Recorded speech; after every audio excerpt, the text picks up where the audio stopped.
guess you might say that would make more sense for a place like New Brunswick to trade with Maine, Mm-hmm. which is close, Yep. rather than BC. Yep. But it all depends, like on what it is. Like we have the railway system here in Canada, which is phenomenal for moving goods long distance. But honestly, I'd like to see us get a better deal with the next president. Mm-hmm. Um, Of the United States, right? yeah, I think we're never gonna like we should not try to eliminate the states as a trading partner. That would just be stupid. We're gonna boost Canadian trade, interprovincial Canadian trade for sure, Yeah. but it's still not gonna make a lot of sense compared to what we could do with the states. Yeah. As a customer, I am a native of Nova Scotia. I was born in Montreal, grew up in New Brunswick, southern New Brunswick, but I moved here 25 years ago, and I've lived in Halifax for 20 years, and I'm currently over in Dartmouth for the last 5. That's a long time. What would you say to, the history of Halifax and more importantly, how Halifax as a province come to existence? The history of Halifax. Well, I often talk about how Halifax and St. John, New Brunswick, and Montreal, Quebec, which is where I was born, St. John's, Newfoundland as well, are the oldest places in all of Canada. So Atlantic Canada plus kind of Quebec, which would include Quebec City. But a lot of history here in Halifax. From when the first settlers came for Port Royal was a place. There was French settlers. There were other settlements here in Nova Scotia as well. Nova Scotia is Latin for New Scotland. And so a lot of settlers came from different places in Europe, but many were from Scotland as well as England. So a lot of settlers from Europe, essentially. Could you please speak to the George's Island over there? Well, George's Island is right there. Yeah. So that's the mouth of the harbor. Halifax Harbour is very important. It is the second largest natural harbor in the world.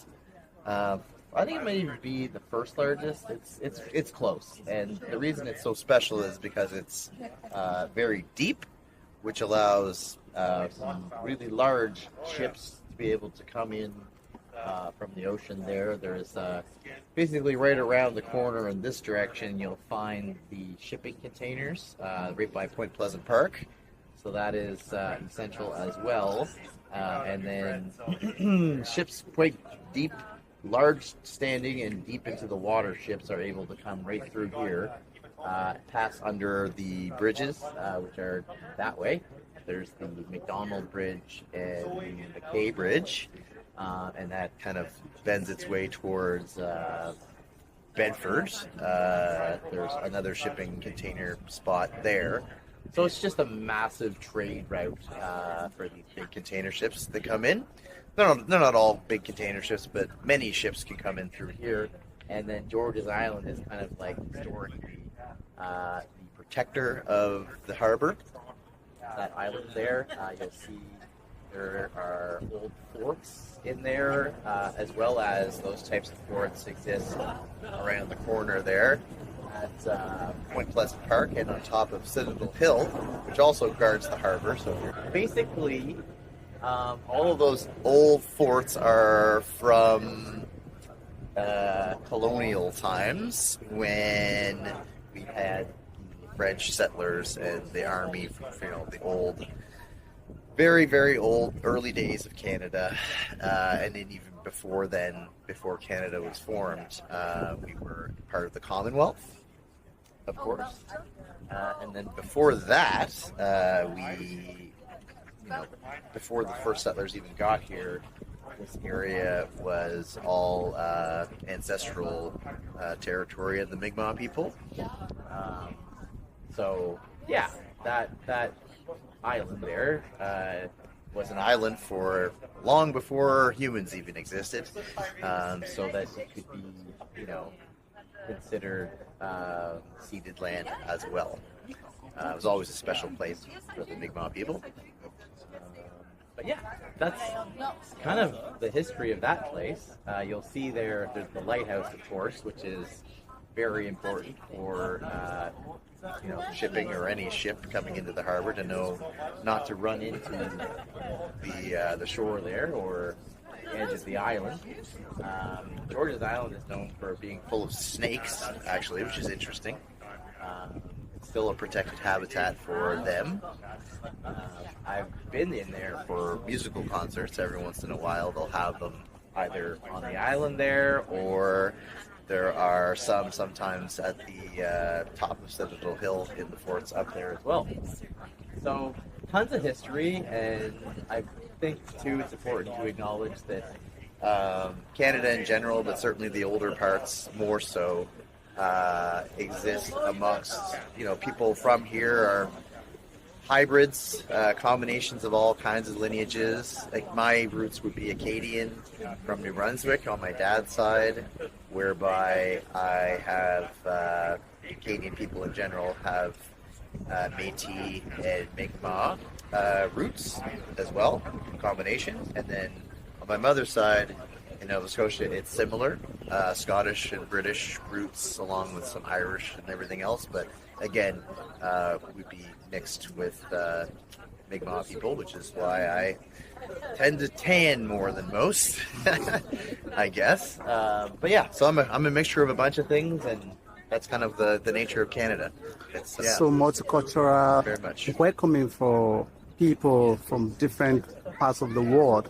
Could you also say that people moved in, the Europeans, moved with the natives, and some of them even got married? Mm-hmm. Could that be time to be the Métis? What about the Métis people? Could it be that you're the descendant of the mix of the indigenous people and the Europeans? Oh, 100%, yes. I think way more people are than either know about it or acknowledge it. Okay. I think some people know and they don't really care, or they don't care to comment about it, and a lot of people just don't know. But what happened is when Eastern European people came here from France or Scotland or wherever, they became settlers here and then integrated with the local community, which was the Mi'kmaq people or the Métis people. And that's kind of how it went from there. Like, sometimes settlements would be more insulated, as in staying within the people that moved here, but often they were quite integrated, especially the Scottish people. They tended to get along better, and the French people especially as well. And those communities became blended communities. And similarly, I would say in today's world, we're getting more and more along those lines, where people are moving here from all over the world, and sometimes they stay within their communities, but often they don't. And I think that that's a good thing. I think that's what immigration is all about. Yeah, absolutely. And looking at the George's Island, it seems to me that it's played some significant security, defensive part as far as Halifax downtown is concerned. Could you also see it from the security perspective? What futures do you think the George's Island brings? I don't think it's still the mouth of the harbor. You'll see an antenna poking up there behind, and it's a bit of a, it's not really a defensive place like with any kind of, it's more of communications and even in those days, right? So it's in correspondence with the fleets that we have. Like Shearwater is the military aspect, and that would be kind of over in Dartmouth more, and then there are, like, just down the harbor that way, you'll see the shipyards, and you'll see a lot of boats, like naval boats. So the presence of the Navy here in Halifax is big, but the defensive part of it is the ships themselves for the most part, and then over at Shearwater, which would be kind of that way. So it is connected all together, and that the telecommunications / radar / imagery, that kind of thing. Yeah, it's defensive for sure, but I mean, it as far as like the actual muscle goes, there's helicopters, there's the hurricanes, and all of that is based out of Shearwater, which is the Dartmouth side there, where most of the military or Navy, Air Force, that kind of stuff exists. So yeah, I mean, it's protection of Halifax is super important. Like, it's a very important place for shipping and for a lot of other things too. Thankfully, you have a bit of New Brunswick, and part of what came to our attention is that Titanic cemetery over here, and that even when the ship wrecked in the New Brunswick, but most of the people were pulled back down to this place. To Nova Scotia, the Halifax here, to get them buried. And part of the reason of which we learned was that because it was around April of the year and and freeze in New Brunswick, and because the boat could not go through, and this water here doesn't freeze, and it's deep, it doesn't freeze. Oh, well, the ocean pretty much doesn't freeze unless you're towards the Arctic. But I mean, even in the winter, this doesn't freeze. Never. No. Oh, really? No. Okay. No. So really, the ocean, you got to be quite far north. Even with the Titanic, it hit an iceberg, but it wasn't. And icebergs are frozen ocean, essentially, sort of. Actually, not really. So the reason why this never freezes is because it's salt water, right? Ocean's quite salty, and then so between the salt level of the water and the relative motion of water, if it's moving and it's salty, pretty much never freezes, unless you are very, very far north, like almost North Pole kind of cold. But yeah, I mean, as far as the Titanic goes, it's a similar thing happened with some of during 9/11, with the terror attacks and with some of the Air India crashes and stuff. There's always been a lot of humanitarian help. Yeah. So we offered, or people of Nova Scotia offered, a lot of help in the wreckage and the rescue of people from the Titanic. I don't know how many people were actually rescued offhand, but there is a cemetery near the Rotary in Halifax. It's not too far from here. There is a cemetery that you can go and view some of the graves from there. But our Navy was involved with that too. So, Canada's always willing to help each other. Yeah, to help, exactly, as much as we can. And it was similar in some other instances as well. We're known for that too, I guess. Could you say that in terms of Canada helping each other now, because there seems to be perceived threats from the south, down the border of the U.S., how do you perceive interprovincial, relationship, and then having to even ease the constraint that provinces usually have with each other to even trade with each other or between do businesses? The provinces of Canada? Yeah. I think we will. I think we do. It was more of a question, I would say, between restrictions that were imposed. Like sometimes there's cross-provincial or inter-provincial restrictions on what you're allowed to trade and how much and that sort of thing. But I think it's always been pretty healthy between provinces. There are some provinces that historically make a lot more money. The maritime provinces like New Brunswick, Nova Scotia, and Newfoundland, PEI too, tend to be less, economically speaking, less, I guess, like less revenue, GDP wise. And then places like Alberta and BC, maybe definitely Ontario, are the higher GDP provinces. And the way it works in Canada is like it's called an equalization payment. So oftentimes the more affluent provinces will contribute tax money or credits, basically funds to help the less strong economies in Canada. So that's how that works. But I think that the trade between provinces is something that's being opened up in order to help with combat the tariffs with the United States. so that if we're not trading as much with the States because of tariffs, we can trade more with each other. Absolutely. Yeah. And that becomes much more easier, right? And could you also say because most of the provinces, or perhaps all the provinces, share borders with the states, and that kind of make it easier to deal with the neighboring country, which is the United States, than to, move from one province to the other. We are moving from Nova Scotia now all the way down to BC. Mm-hmm. Could you see the distance also contributing to as a barrier? And how do you think we could walk around it? I guess you might say that it would make more sense for a place like New Brunswick to trade with Maine, which is close, rather than BC. Yep.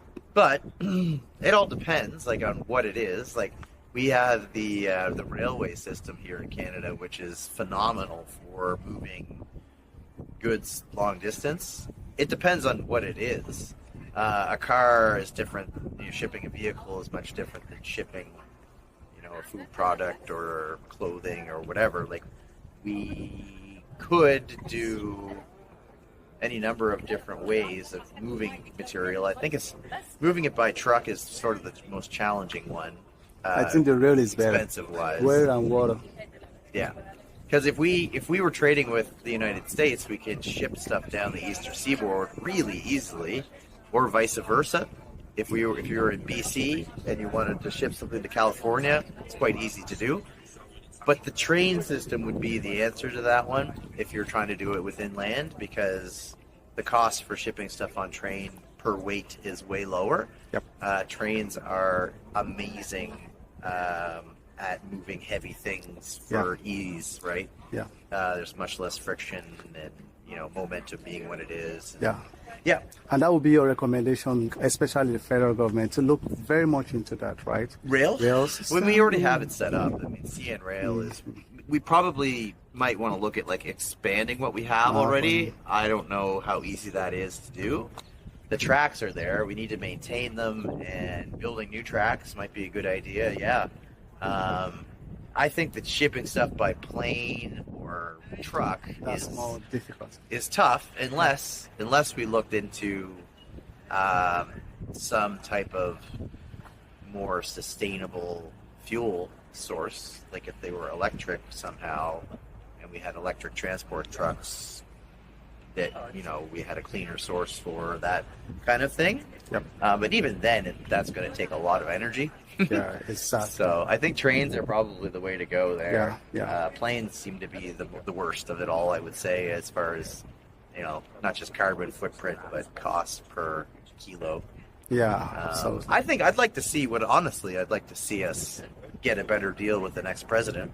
Of the United States, right? Yeah, I think we're never gonna we should not try to eliminate the States as a trading partner. That would just be stupid. We're gonna boost Canadian trade, interprovincial Canadian trade for sure. Yeah. But it's still not gonna make a lot of sense compared to what we could do with the States as a customer, a shipper to, receiver from. I think we just need to bear out the next couple of years until we get a new president. But the idea of being more independent and trading, opening up the mechanisms within our country to trade from province to province, facilitate that better, is something we should do as well. Yeah. Thank you so much. All right.